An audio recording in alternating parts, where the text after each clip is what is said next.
내 눈이 눈물에 상하며 내 창자가 끊어지며 내 간이 땅에 쏟아졌으니 이는 딸 내 백성이 패망하여 어린 자녀와 젖먹는 아이들이 성읍 길거리에 기절함이로다. 그들이 성읍 길거리에서 상한 자처럼 기절하여 그의 어머니들의 품에서 혼이 떠날 때에 어머니들에게 이르기를 곡식과 포도주가 어디 있느냐 하도다.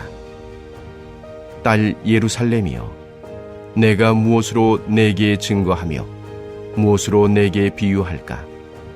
처녀딸 시온이여, 내가 무엇으로 내게 비교하여 너를 위로할까? 너의 파괴됨이 바다같이 크니 누가 너를 고쳐주소냐? 내 선지자들이 내게 대하여 헛되고 어리석은 묵시를 보았으므로 내 죄악을 드러내어서 내가 사로잡힌 것을 돌이키지 못하였도다. 그들이 거짓 경고와 미혹하게 할 것만 보았도다. 모든 지나가는 자들이 다 너를 향하여 박수치며 딸 예루살렘을 향하여 비웃고 머리를 흔들며 말하기를 온전한 영광이라, 모든 세상 사람들의 기쁨이라 일컫던 성이 이 성이냐 하며 내 모든 원수들은 너를 향하여 그들의 입을 벌리며 비웃고 이를 갈며 말하기를 우리가 그를 삼켰도다. 우리가 바라던 날이 과연 이 날이라. 우리가 얻기도 하고 보기도 하였다 하도다. 여호와께서 이미 정하신 일을 행하시고 옛날에 명령하신 말씀을 다 이루셨으며 긍휼히 여기지 아니하시고 무너뜨리사 원수가 너로 말미암아 즐거워하게 하며 내 대적자들의 뿔로 높이 들리게 하셨도다. 할렐루야! 우리 사랑하는 성도 여러분, 주님의 이름으로 사랑하고 축복합니다. 오늘 하루도 늘 주님의 은혜 아래서 사랑 안에서 늘 주님만을 의지하며 살아가는 저와 여러분들이 되기를 주님의 이름으로 간절히 축원드립니다. 성도 여러분, 혹시 여러분은 너무 많이 울어서 눈이 통통 붓고 얕아진 눈꺼풀이 진물이 흐른 아픈 경험이 있나요? 오늘 에레미야 선지자는 눈물로 인하여 눈이 짓무르고 애간장이 다 녹고 간을 쏟아내는 것 같은 아픔을 호소합니다. 11절에서 12절 말씀입니다. 내 눈이 눈물에 상하며 내 창자가 끊어지며 내 간이 땅에 쏟아졌으니 이는 딸 내 백성이 패망하여 어린 자녀와 젖 먹는 아이들이 성읍 길거리에 기절함이로다. 그들이 성읍 길거리에서 상한 자처럼 기절하여 그의 어머니들이 품에서 혼이 떠날 때에 어머니들에게 이르기를 곡식과 포도주가 어디 있느냐 하도다. 선지자 에레미야의 그 슬픔의 노래가 계속 우리의 귀전에 울립니다. 어떻게 이렇게 처참한 광경이 있을 수 있을까요? 사실 어른들이 죽는 것도 안타깝지만 어린 아이들이 죽는 모습은 너무나 안타깝습니다. 전쟁이 나면 어린 아이들이 가장 큰 피해자입니다. 그렇게 어린 아이들이 처참하게 죽어가는 모습을 오늘 에레미야 선지자는 생생하게 기술하고 있습니다. 11절과 12절 보시면 아이들이 그렇게 힘없이 쓰러져 가고 어머니 품에서 먹을 것을 찾으며 숨이 끊어지는 갈 때 그 어머니의 그 마음은 어떻겠습니까? 그걸 보면서 에레미야는 눈물이 앞을 가리고 창자가 끊어지고 간이 쏟아지는 아픔을 느낍니다. 사실 이런 비극적인 역사는 수없이 되풀이되어 왔습니다. 우리나라도 일제시대와 한국 전쟁을 거치면서 얼마나 말도 안 되는 비극을 경험했나요? 수원에 있는 제암리 교회에서 일본 헌병대가 마을 사람들을 교회에 모이게 해서 교회 문을 교회 문에 못을 박고 교회에 불을 질러 탈출해 나오는 사람들은 무차별 총격을 가해 한 마을의 주민들을 완전히 몰살시켜 버렸습니다. 그 증언을 보니까 그때 마침 그 자리에 없던 갓 결혼한 세댁이 마을에 큰 일이 일어난 줄 알고 집으로 돌아오는 길에 일본 헌병대를 만납니다. 헌병대는 우는 그 여인을 앉혀놓고 잠깐 진정하라고 그래놓고 뒤에서 사정없이 칼로 여인의 목을 내리칩니다. 그리고는 이를 보고 즐거워합니다. 이런 얘기를 들으면 우리 피가 거꾸로 솟죠. 이런 차마 말로 담지 못한 비극이 얼마나 많습니까? 왜 이런 비극이 일어날까요? 어떻게 이런 일이 일어날 수 있을까요? 오늘 말씀을 보면서 우리는 왜 이런 비극이 일어날 수밖에 없는가를 주목해 보아야 합니다. 13절에 보면 딸 예루살렘이여 내가 무엇으로 내게 증거하며 무엇으로 내게 비유할까? 그럽니다. 이 고통을 그 비유나 증거로도 위로할 수 없고 치유될 수 없음을 말합니다. 그렇습니다. 꽃다운 나이에 전쟁터로 끌려갔다 온 위안부 할머니들의 그 아픔을 어떻게 치유하고 위로하겠습니까? 70년, 80년이 지났어도 그 상처가 아물지 않는 것이죠. 14절입니다. 내 선지자들이 내게 대하여 헛되고 어리석은 묵시를 보았으므로 내 죄악을 드러내어서 내가 사로잡힌 것을 돌이키지 못하였도다. 그들의 거짓 경고와 미혹하게 할 것만 보았도다. 이 비극의 원인은 선지자들이 거짓 예언을 했다는 것입니다. 헛되고 어리석은 묵시를 그들이 보았습니다. 하나님의 말씀이 제대로 전해지지 않았기에 이런 비극이 일어나고 말았다는 것이죠. 거짓 선지자들이 일어나서 하나님의 그 말씀을 그대로 전하지 않았습니다. 이것이 한 사회가 부패하고 타락하는 시작입니다. 정치가 타락하고 경제가 부패하고 도덕이 땅에 떨어진다고 하는데 그 시작은 그 뿌리는 영적인 타락에서 시작되는 것입니다.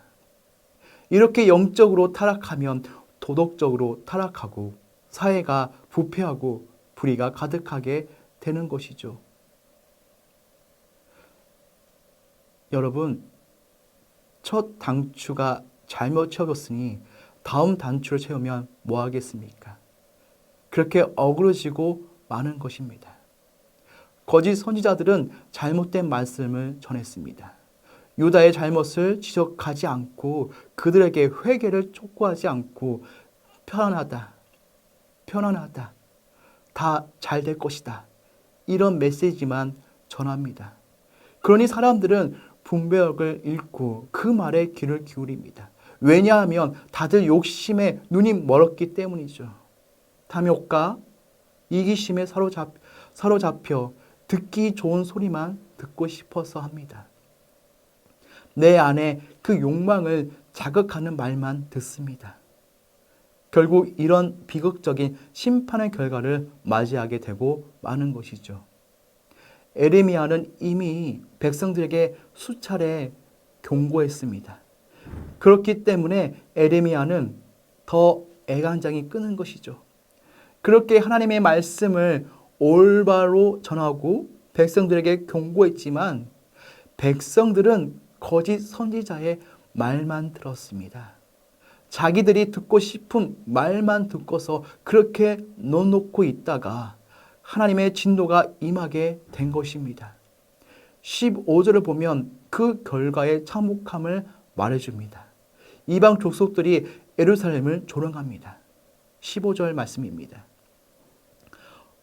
모든 지나가는 자들이 다 너를 향하여 박수치며 딸 예루살렘을 향하여 비웃고 머리를 흔들며 말하기를 온전한 영광이라 모든 세상 사람들의 기쁨이라 읽었던 성이 이 성이냐 하며 하나님의 선민이라고 그렇게 잘난 체 하더니 꼴 좋다.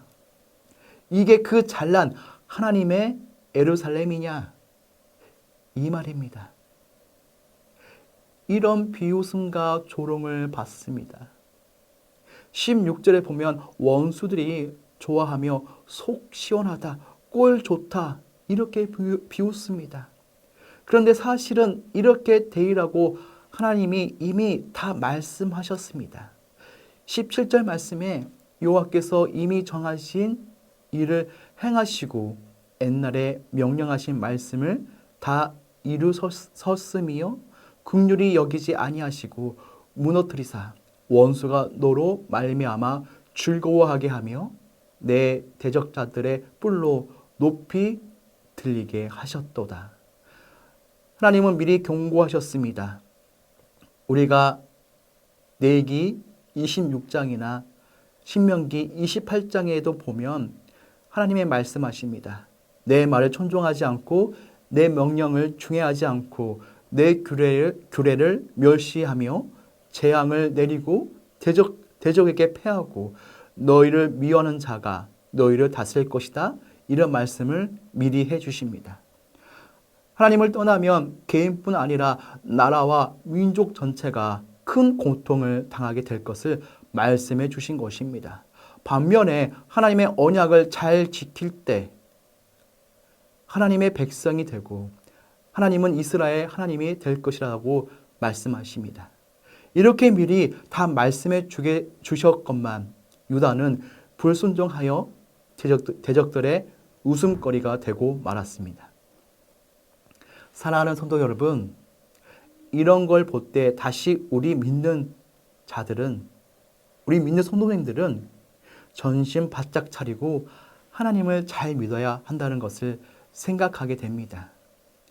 우리 때문에 우리뿐 아니라 우리 자녀들까지도 이런 비극을 겪어야 되겠습니까? 그래서 우리는 말씀으로 되돌아가야 합니다. 거짓 선지자들의 그 말을 분별해야 합니다. 그냥 우리 욕심을 부추기고 우리 이기심을 채워주는 그 말씀, 나아가 마음의 평안과 위로를 주는 그 말씀만 들려고 해서는 절대 안 됩니다. 정말로 우리가 듣고 귀 기울여야 할 말씀은 우리의 마음을 불편하게 하고 우리의 마음을 찌르는 말씀입니다.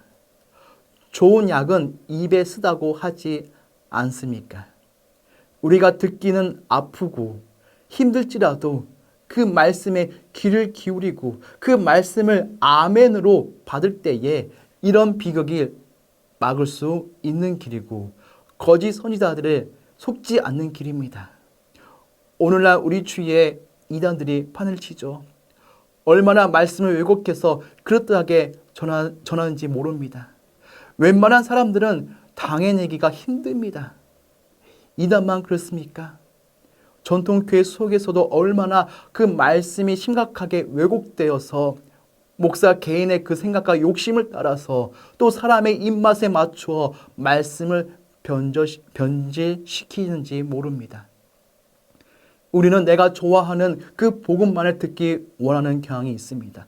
그래서 성경 전체가 말씀하고 있는 것들을 너무 쉽게 놓치고 지극히 지엽적인 메시지를 복음이냐 끌어안고 살아가는 사람들이 있습니다. 그러나 그 잘못된 복음, 그 말로가 바로 오늘 본문의 재앙들입니다. 하나님의 그 진노하심의 결과로 어린 아이들까지 죽음에 이르고 청년들까지 칼에 죽는 비참한 현실에 직면하게 된 것입니다. 이 문제를 해결할 수 있는 분은 오직 하나님밖에 없습니다. 그래서 부르짖으라고 도전하는 것입니다. 성도 여러분, 오직 하나님의 그 말씀을 들으시는 저와 여러분들이 되시기를 바랍니다. 탐욕을 불러일으키고 내 이기심과 욕심을 채우는 그 말에 현혹되지 말고 오직 진리의 그 말씀만 듣고 순종하는 저와 여러분들이 되시기를 바랍니다. 오늘도 새로운 날이 시작되었습니다. 동일실의 그 마음을 잊지 말고 하루를 살아보시기 바랍니다. 내 이웃, 내 주변, 이 나라 한국교회 우리가 이룬 교회들의 그 상황을 남의 이야기처럼 보지 말고 에레미야처럼 타는 마음을 달라고 기도할 일입니다. 그리고 올바른 복음에 들을 길을 열어달라고 기도하는 것도 잊지 말아야 합니다. 어제나 오늘이나 성도의 가장 소중한 특권은 기도할 수 있다는 것입니다. 아멘. 에레미야의 그 타는 그 마음을 품고 오늘도 기도로 주님 앞에 나아가는 저와 여러분들이 되기를 주님의 이름으로 간절히 축원드립니다. 우리 다 같이 기도하는 시간을 가지겠습니다. 하나님의 경고를 무시하거나 외면하고 있지는 않은지 저를 돌아보게 하소서. 평안과 위로만을 전하는 거짓 가르침 대신 진리의 말씀으로 제가 드러나 하나님께로 돌이킬 수 있는 은혜를 사모하게 하소서. 그리고 둘째로 하나님의 방법인 기도로 세워가는 선전 건축되게 하옵시며 교회가 한마음 되어 선전 건축을 감당하게 하소서. 우리 기도 제목을 가지고 기도하는 시간을 가지겠습니다.